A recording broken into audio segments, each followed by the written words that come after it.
Anong mensahe ang kailangang marinig ng mga Capricorn sa period na to? Pwedeng nangyayari na itong magiging reading natin o mangyayari pa lang. Kung hindi man para sa inyo itong magiging reading natin, di baka para sa someone na malapit sa inyo o sa someone na kakilala nyo mismo. Baka may lumabas na gender mamaya, gawin nyo na lang energy. Masculine at feminine energy, pwede rin naman na huwag nyo nang pansinin ng gender. Hindi ko masasabi kung anong magiging reading, kung positive ba o negative. Depende sa kung anong mapipick up kong energy. Walang masama kung papanoorin ang Sun, Moon at Rising sign kasi baka man sa mga yan ay mag-resonate na sa sitwasyon nyo. Teka, wala pala yung mga eklabo kong design. Sandali, ayan. Sandali lang.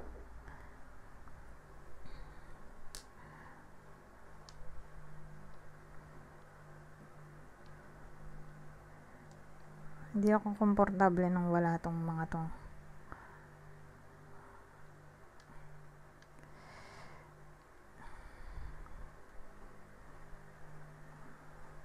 Tinanggal ko kasi kanina, naglinis ako.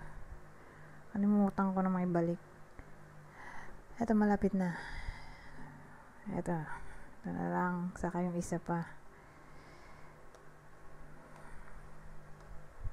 Ay, dalawa pa pala.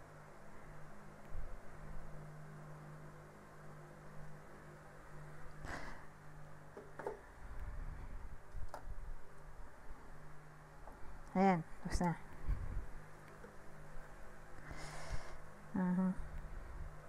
So, meron tayo ditong Knight of Swords. Tapos, the Empress. At Wheel of Fortune. Maganda naman tong dalawa. Ayan o to. Bakit may Knight of Swords tayo?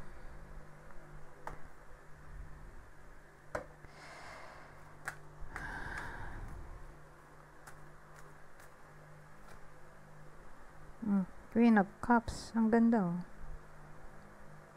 Pati kulay. Queen of Cups.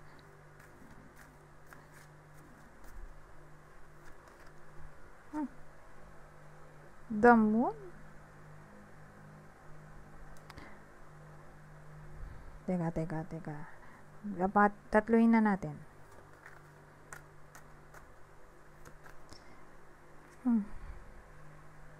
The Fool? Empress. Ano to? So, ang bidan natin ay babae. Pwede rin namang lalaki kung introvert siya. Pero, ano to para sa akin naglalagay kasi ako ng sarili kong meaning. May jowa to. Pero, di siya kasal. Wala ring anak. Siya yung bida, ha? Kakaroon na siya ng decisive action regarding dito sa The Moon na may kinalaman sa confusion. Ngayon, ano yung confusion? Anything na may kinalaman sa pag-start ng something dito sa The Fool o pag-take action. Pero kulang pa rin, kulang pa rin sa detalye. Kaya, kunin ko yung isa kong deck. Nakukulangan ako sa detalye. Ano ba tong The Fool na to? Eto tong mga to. Pwede pang maiba yan, ha? Kasi nga, magdadagdag tayo. Ano siya parang, tawag dito, bitin ako sa clue. Ano bang direction ang tinatahak ng kwentong to? The Gift, the Tree, the House.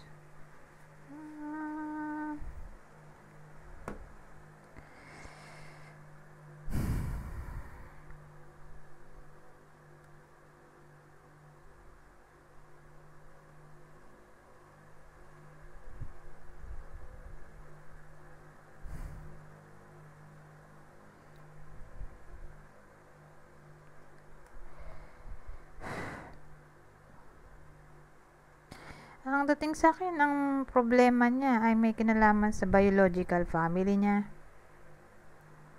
or biological family ng boyfriend niya or girlfriend, ng partner na lang. May family kasi tayo dito. Take action tungkol sa family. Healing kasi to eh. Hindi naman lalabas tong tree kung walang dispute. Kumbaga, sa combination na to, ang dating karon ng family dispute.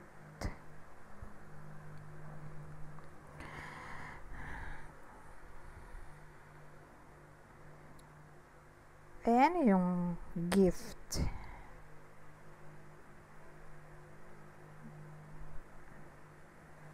Ba't tayo may gift? Ano to? Materialism?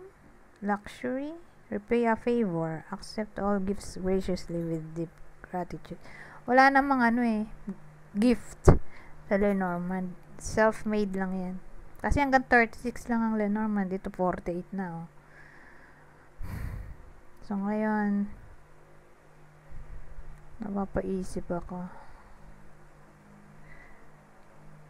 kung ano pang mabubuo ko sa topic ng gift.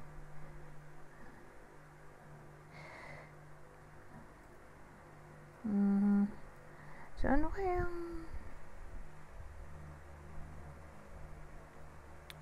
meron?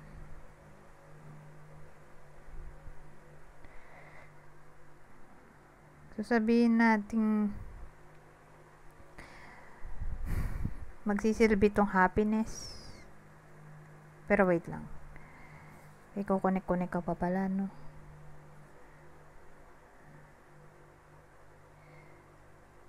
Sabihin natin ang main problem na lang.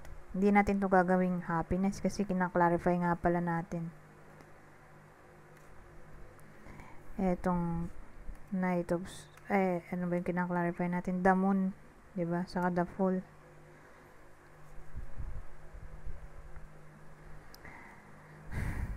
So, ang cause ng family dispute ay all about materialism. Yun na nga lang. Materialism. So, may someone na maluho or magastos or inggit sa mga pinamimili kasi malawak ang pwedeng pinagugatan dito ng problema. Magastos, maluho, or dito papasok yung jealousy,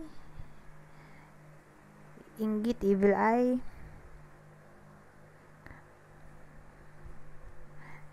Ngayon,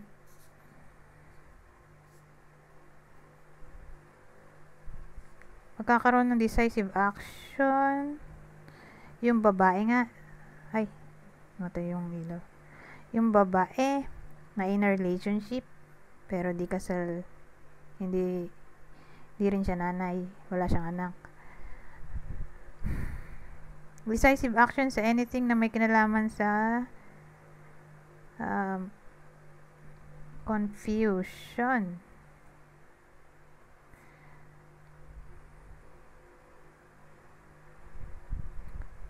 Ngayon, from confusion, magti-take action na dito sa the full.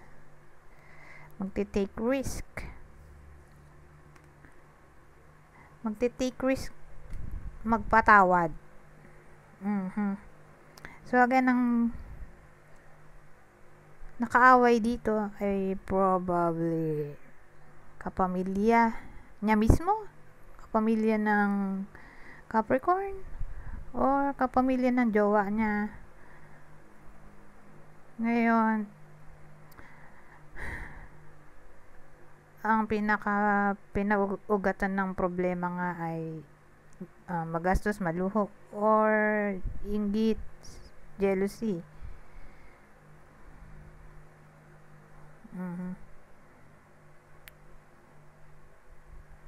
So again, overall, willing na magpatawad dito yung bida natin. Whether nangyayari na to or mangyayari pa lang, isa lang yung direction eh.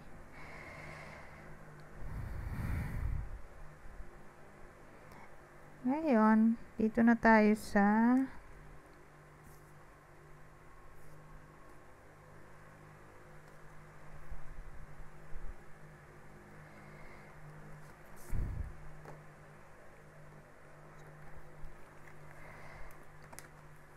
Empress.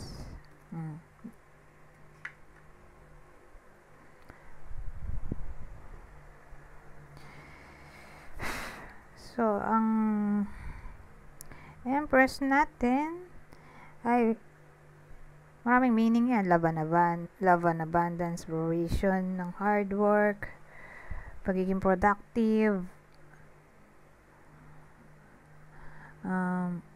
ibang meaning din niya ay again, pwede rin siyang may kinalaman sa katulad ng the fool na pag-take action or pag-initiate ng action.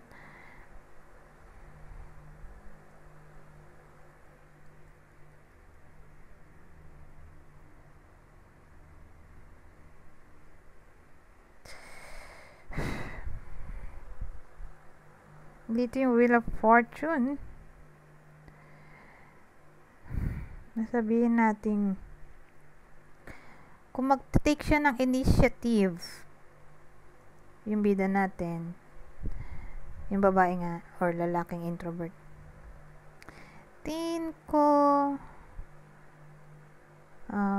mare-rewardan yung kanyang effort dahil may Wheel of Fortune tayo na pwede may kinalaman sa luck o success or destiny or chance.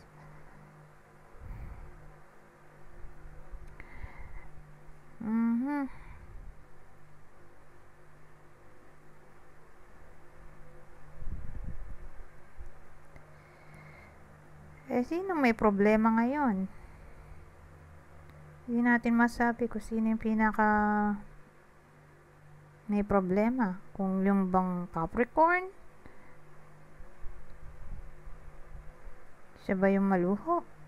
Magastos?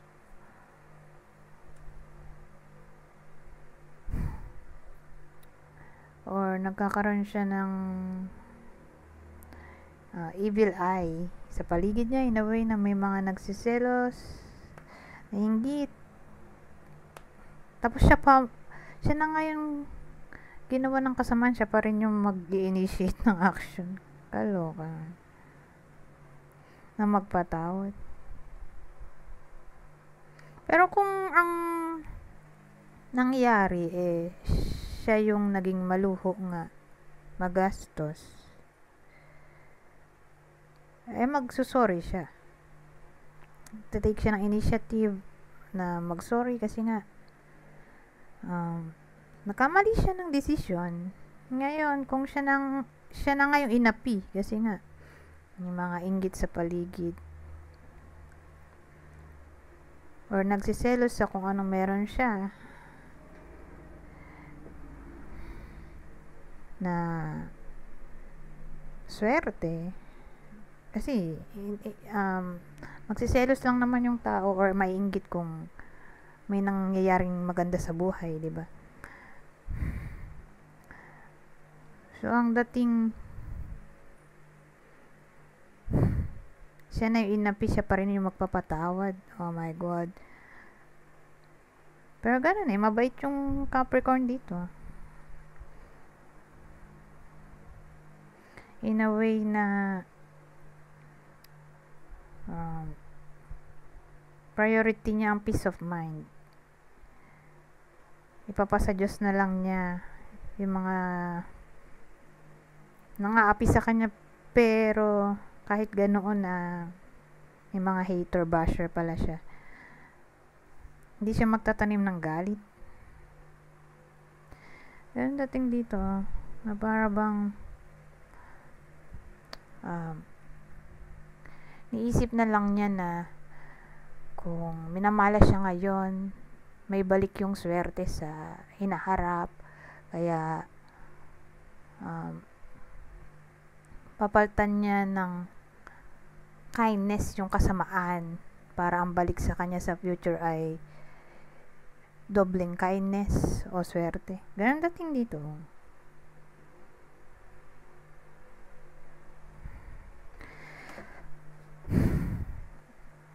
Anyways, so ulitin ko, saan nang galing yung evil eye? Sa kapamilya niya. Kapamilya niya mismo o kapamilya ng jowaers niya? Kasi may family tayo kanina, 'di ba? Nawala na. Yung bahay. Ay. Hindi ko napapakita. O pwedeng kadugo. Kapitbahay. So again, kapamilya, kadugo.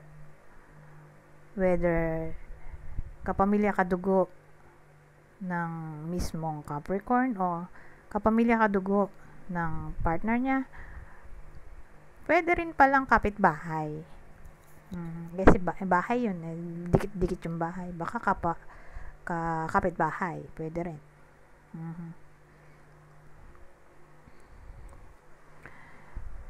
Anyways, hindi naman to love reading. Kaya wala tayong ibang clue. Okay? Kasi may clue ako eh. Yung mga clue kasi ginagamit ko lang sa love reading. So since naman to, general reading in a way na walang kinalaman sa love.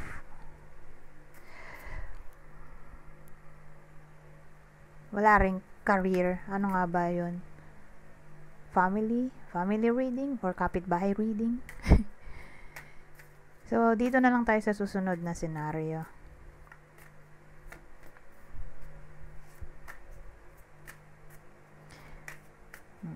Bang scenario.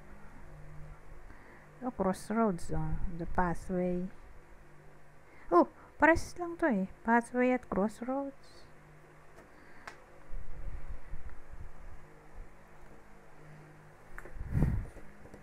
So again, walang ganito. Hanggang 36 lang tayo. May 43 na.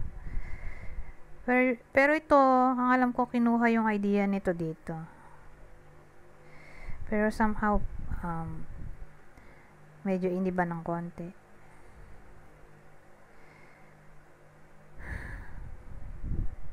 Ayan, ito. Crossroads, the pathway. Long distance in a different location.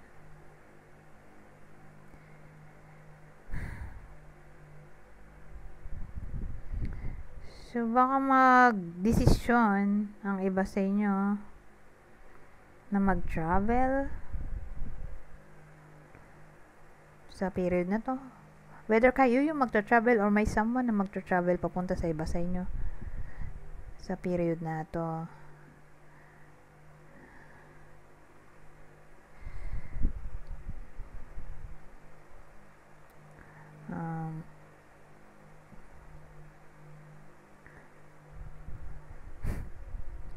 Ano pa?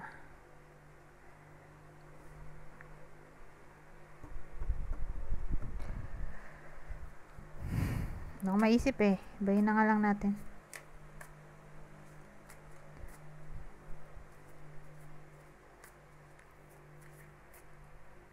O pwede rin namang yung result ng gagawing decision ng iba sa inyo ay hindi agad-agad makikita. Kasi may pathway tayo. Para siyang pathway dun sa keeper na sabihin natin may kinalaman sa hindi mo alam kung hanggang kailan ka maghihintay or hindi mo alam kung hanggang kailan ka maglalakad. So pag ganun, kailangan ng patience. So yung result ng anything na may kinalaman sa decision na gagawin ng iba sa inyo, hindi pa agad-agad makikita dito. Kailangan ng patience or baka 2 years from now, oh my god, 2 years from now po makuha yung result.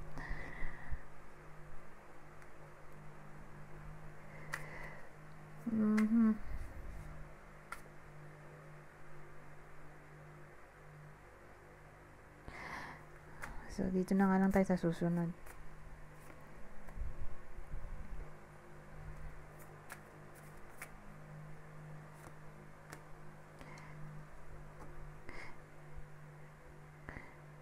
So, again, case-to-case basis ha. Hindi natin masabi kung kailan magbubunga yung result ng decision dito eh.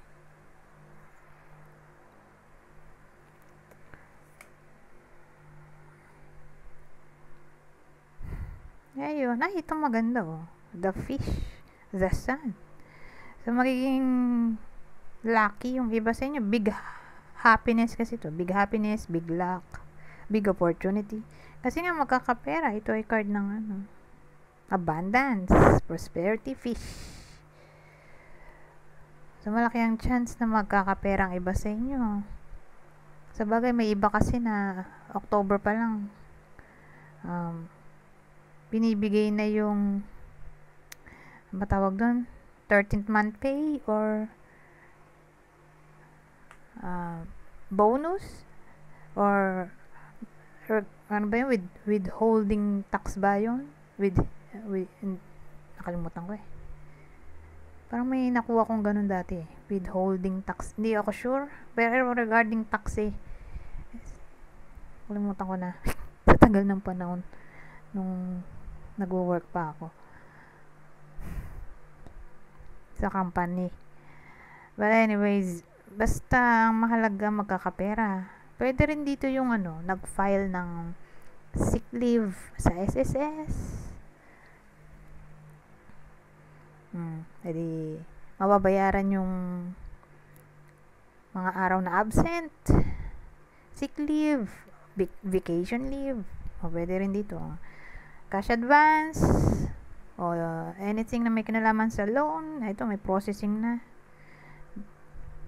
Kakaroon na ng feedback tungkol sa loan.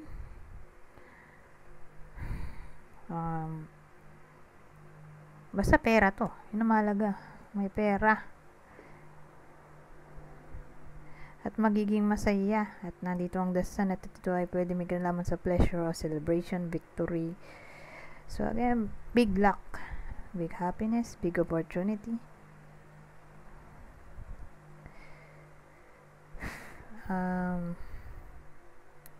Ano pa ba? Maisip. Business. Sabihin natin may business ang iba sa inyo. So sa period na to, asahan natin ng improvement. Sa bagay, kasi burr month na, 'di ba? So pag ganyang nagbo-burr month na, unti-unti nang namimili ang mga tao ng pangpasko. Na advance na ng iba para hindi sila mabigla sa mga gastos kasi sabay-sabay, 'di ba? So yung iba namimili na agad in advance. Kasi nga dalawa yung celebration, Pasko, bagong taon. Mga inaanak mo pa bibigyan mo ng regalo. So sabay-sabay nga yung gastos. So yung iba ang ginagawa nila ahead of time, namimili na sila ng mga dapat bilhin para hindi sila matoxic pagdating ng December. So more like tataas ang sales kung may business, lalo nga kung may kinalaman sa Pasko. Or kung nagse-celebrate ng Halloween, 'di ba? Kung ang business ay may kinalaman sa Halloween, or bibili ng mga Christmas tree, Christmas lights. Sabi ko nga kanina, may iba na October pa lang nakukuha na nila yung 13th month pay or anything na may kinalaman sa bonus. Kaya nga yung iba October pa lang nagpapareband na yung iba kasi nga nagkapera yung mga babae. O adi yung mga salon, di ba? Sabi ko nga kanina papareband yung iba. Yung pala nakakuha na ng 13th month pay in advance or nakakuha na ng bonus or basta nagkapera. So again, case to case basis. Yung salon, asahan natin na mataas ang sales.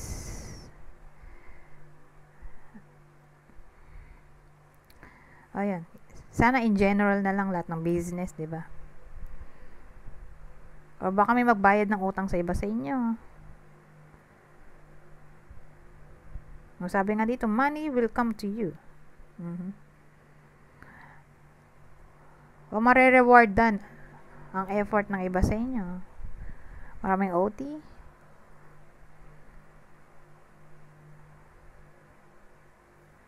Anyways, 26 minutes na pala to. Dito na tayo sa last deck. Babasahin ko na lang para mabilis. Kunin nyo lang ang mensahe na sa tingin nyo ay fit sa sitwasyon nyo. Kukuha lang ako ng 3. Babasahin ko na lang para mabilis nga. Dali lang na maintindihin to dahil basic English lang. General advice na to regarding love. Kasi may Cupid.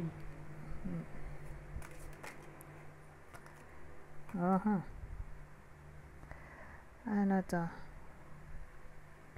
Sabi, unbreakable love. This person has genuine love for you. You can overcome any issues that may arise. Patience ulit, tulad dun sa pathway kanina. So sabi, some things still need to be dealt with for this connection to manifest. At ang uli,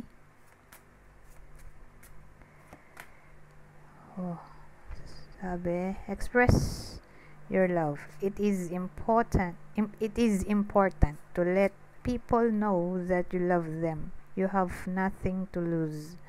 Anyways, hanggang dito na lang. Goodbye. For now.